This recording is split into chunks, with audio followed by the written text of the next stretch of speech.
Okay तो hello everyone, this is Nikhil Patil study hard classes में आप सभी का बहुत बहुत स्वागत है। तो आज हम बात करने वाले हैं इंडियन आर्मी की, जो कि तैनात है साउथ सूडान में।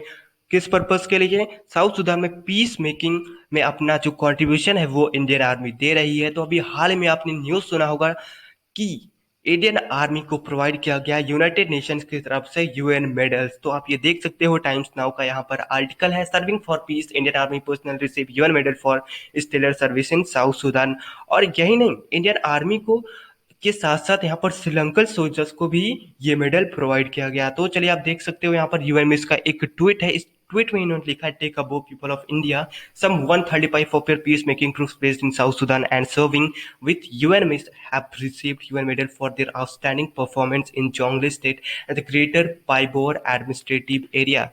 आप यहाँ पर देखिए, 135 इंडियन सोल्जर्स को ये यूएन की तरफ से मेडल प्रोवाइड किया गया। यूएन में कुछ नहीं है, बस ये यूनाइटेड नेशन की तरफ से जो मिशन चलाया जा रहा है पीस मेकिंग के लिए साउथ सूडान में, ये ग्रुप बनाया गया उनके लिए, ठीक है। और देखिए, ये इंडियन सोल्जर्स को ये कोई पहली बार ये मेडल नहीं मिला है, ऐसा पहले भी हो चुका है। लाइक आप देखिए कि 2019 में भी इंडियन सोल्जर्स को ये मेडल प्रोवाइड किया गया था। और जो है इंडियन सोल्जर्स उन गिनी चुनी कंट्रीज में आते हैं, इतू सी कंट्रीज में आते हैं, लाइक पाकिस्तान हो गया, श्रीलंका हो गया, और इंडिया होगा, और कुछ अदर साउथ एशियन कंट्रीज हो गई, जो अपना कंट्रीब्यूशन प्रोवाइड करती हैं साउथ सूडान में, मेनली साउथ सूडान में पीस मेकिंग को बनाए रखने के लिए। अगर ये कंट्रीज इनका साथ छोड़ दें तो आप समझ सकते हो साउथ सूडान की क्या हालत हो सकती है। यूएसए बोलता है कि हम अपने जो सोल्जर्स हैं उनको नहीं भेजेंगे ऐसी कंट्रीज में जहां पर इतना ज़्यादा वायलेंट होता है, और यहाँ पर जो सिचुएशन है काफ़ी ज़्यादा डिफिकल्ट होती है। ये यहाँ पर जो लोग हैं वो काफ़ी ज़्यादा वायलेंट हैं, और यहाँ पर काफ़ी ज़्यादा जो टेररिस्ट ग्रुप्स हैं वो काफ़ी ज़्यादा एक्टिव रहते हैं।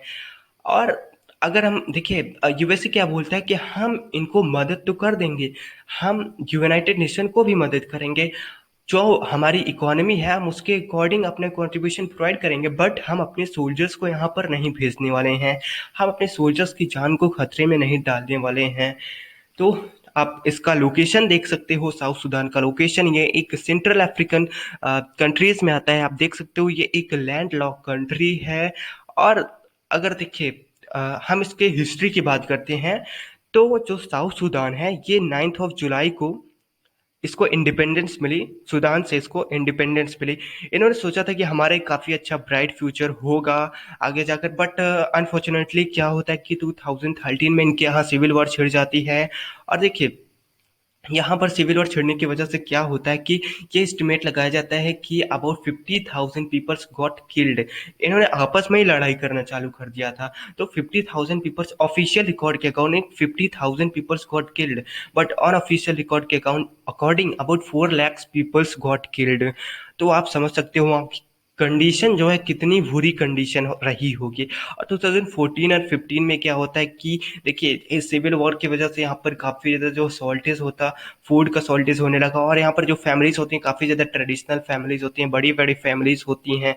तो यहाँ पर क्या हो रहा था उस समय पर, फैमिलीज में भी लोग एक दूसरे को मारने लगे थे। और क्या हुआ कि जो वायलेंस था वो पूरी तरह से बहुत ज़्यादा बढ़ गया था। और अगर हम आगे आते हैं 2016 में, तो 2016 की बात करते हैं, तो यहाँ पर जो साउथ सुडानीज है ना, वो एज अ रिफ्यूजी जाने लगे युगांडा में। आप ये जानकर हैरान हो जाओगे कि about 2000 south Sudanese daily basis पर युगांडा को जाने लगे थे। एंड 2017 की बात करते हैं, तो यहाँ पर देखिए क्या होता है कि जो फेमाइन है उसमें थोड़ा सा इम्प्रूवमेंट तो आता है, बट वायलेंट हो गया, फाइटिंग होगी, सब चीज़ें काफ़ी ज़्यादा बढ़ चुकी थी। एंड उसके बाद 2018 में क्या होता है, फाइनली गवर्नमेंट के बीच में और जो यहाँ पर एक्टिव ग्रुप्स थे उनके बीच में क्या होता है, एक एग्रीमेंट साइन होता है कि हम यहाँ पर पीस को बनाए रखेंगे।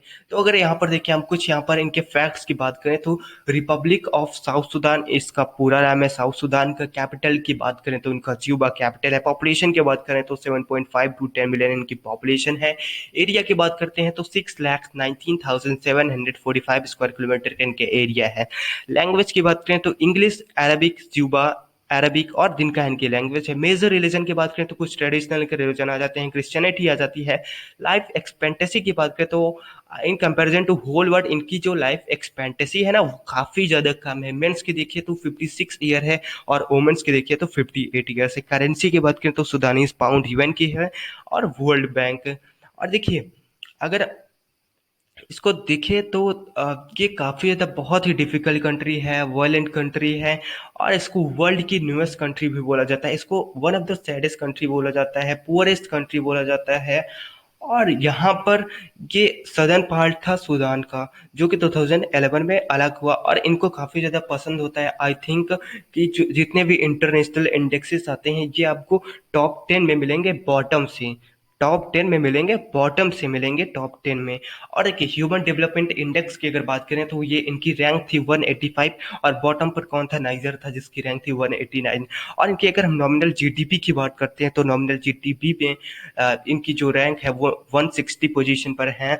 और इनका जो इकोनॉमी है वो मेनली डिपेंड होता है ऑयल एक्सपोर्ट पर।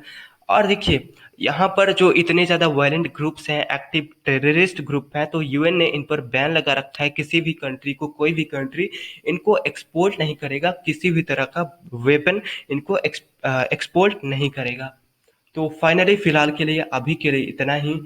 और अगर आपको और अपडेट्स चाहिए तो आप चैनल को सब्सक्राइब कर लीजिएगा और बेल आइकन को पुश कर लीजिएगा ताकि आपको वीडियोस की नोटिफिकेशन कंटिन्यूसली मिलती रहे। Thank you very much.